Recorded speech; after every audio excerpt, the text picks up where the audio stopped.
امام مقتدیوں کو حکم کرے، کیا حکم کرے؟ چنانچہ نماز شروع ہونے سے پہلے امام جو ہے مقتدیوں کو حکم کرے کہ خوب مل کر کھڑے ہوں اور دو نمازیوں کے درمیان خالی جگہ کو نہ چھوڑے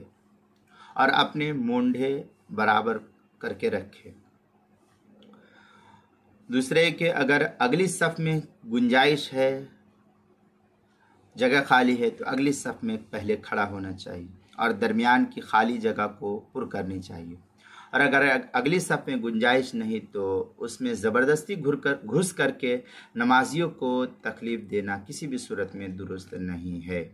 چنانچہ اس سلسلے میں در مختار مع شامیہ وغیرہ کے اندر ہے، در مختار میں ہے وَيَصُفُّهُمُ الْإِمَامُ بِأَنْ يَأْمُرَهُمْ بِذَلِكَ قَالَ الشُّمُنِّي وَيَنْبَغِي أَنْ يَأْمُرَهُمْ بِأَنْ يَتَرَاصُوا وَيَسُدُّوا الْخَلَلَ وَيَسَوُّوا مَنَاكِبَهُمْ وَيَقِفُوا وَسْطًا۔ اس طریقے کے الفاظ جو ہے فتاوی شامی در مختار مع شامی جلد نمبر 1 صفحہ نمبر 568 اور 569، باب الامامہ مطلب فی کراہت قیام الامام فی غیر المحراب، جو